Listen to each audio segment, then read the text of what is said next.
These are the 5 best high-limit credit cards of this year. High-limit credit cards are the ability to raise your limits on these cards so that they grow with you as your credit profile improves is so important because it allows you to make regular purchases throughout the month without exceeding 10% usage, which gives you your best personal FICO score. It allows you to open new cards with higher starting limits because banks take cues from other banks when assessing your credit worthiness. It gives you room to make larger purchases that would otherwise not fit on your starting credit limit. And a considerable portion of my audience says it can be used as an emergency fund, which needs to be as large as possible to be effective. The cards on this list offer the average person the best chance at achieving fast and higher than average credit limit increases, preferably above the $10,000 mark, since that's the ideal credit limit for most people. Since attaining a high credit limit is so dependent on having higher income and higher spending habits, I wanted to focus on cards and banks that have a track record of rewarding their cardholders with higher limits with only modest usage and months of relationship building. Each card has high credit limit increase potential, like letting you increase every 31 days,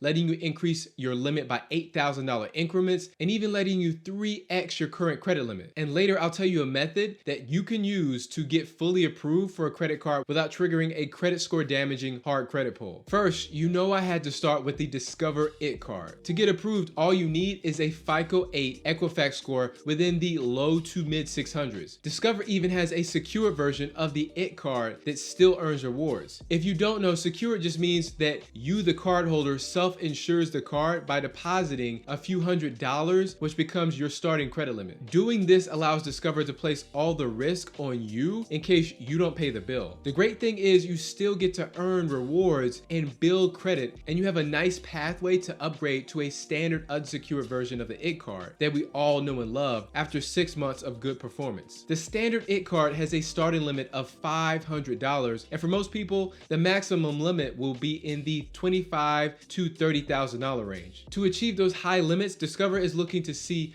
high usage on the card. So you'll need to start using this card as your daily carry and keep it at the top of your wallet. So you might be wondering, how much of your limit do you need to use for it to be considered high usage? Your mileage will vary, but I've seen other cardholders have great success by using 100% of their credit limit over a 4-month period. So if you have a $5,000 limit, then using $1,250 per month will likely trigger a sizable increase. It's good to manually request an increase every 31 days after your statement cuts, because that will give you the most chances at increasing your limit. Plus, it only triggers a soft credit pull. I have 2 extra methods that can help increase your spending on the Discover It card specifically. Since the bonus categories for October through December are Amazon and digital wallets, you can still earn 5% back by purchasing Amazon gift cards. The amount can range from $5 to $1,500. Another method is using the 15-month balance transfer sign-up offer to transfer debt from another card onto your Discover It card. This only works if you recently received your It card and you have some outstanding debt. If you're unaware, the It card gives you 5% back in quarterly rotating bonus categories and 1% back elsewhere. They also double the cash back that you earn during the first year. You also get access to your FICO 8 credit score completely free. This is critical for understanding how the banks judge your credit worthiness, and they offer online privacy protection, which is an automated service that sends out removal requests to the large personal data brokers, so you hopefully receive less spam mail. Those benefits really don't get enough credit. Next is the Apple card. It's issued by Goldman Sachs, and you need a 600 FICO 8 credit score with TransUnion to get approved. Here's a pro tip. Some card holders have reported that they can get fully approved for the Apple card without triggering a hard credit pull by freezing their credit reports. Freezing your credit just prevents someone else from accessing your credit report to open credit accounts. What you'll want to do is get pre-approved for the Apple card and then freeze your credit reports. Once you receive confirmation that the reports are frozen, then you can accept your Apple card offer. By the way, if you need to freeze your credit reports, I have links on my website along with links to all the credit cards that I mentioned in this video. So the Apple card can start with an absurdly low $50 credit limit, but usually it starts around $500 and it tops out at around $25,000 for most people. The fastest way to increase your limit with the Apple card is high usage. Just like the Discover It card, make the Apple card your top priority when trying to grow your limit. And also, like the Discover It card, requesting manual limit increases will only trigger a soft credit pull, but the difference is you'll only want to apply apply every 91 days for the best results. The Apple Card has a different set of features, so you have all new tactics that you can use to tip the odds in your favor. One is using the large item in your cart hack. Other cardholders have found success putting an expensive item like a MacBook into their online shopping cart and then requesting an increase. You can also try requesting an increase right after using the Apple Card's monthly installments feature, which lets you pay for expensive items over 12 to 24 months. In both cases, it demonstrates to Apple and Goldman Sachs that you have buying intent and you're about to put some major spend on the card. Another tactic you can try is setting up family sharing. Apple has been incentivizing people to use this feature periodically through bonuses throughout the year. Using extra features like this tends to send positive indicators to the bank that you're receptive to their additional products and features and you'd be a profitable customer. Just make sure adding a co-owner or a participant to your account makes sense for your situation. The big reason the Apple Card is on this list is it really doesn't take much effort to grow your limit. That's why so many people are happy with their results. The Apple Card uses a 3-2-1 reward structure. You earn 3% back when using Apple Pay with 10 specific merchants, including Apple itself, 2% back wherever Apple Pay is supported, and 1% back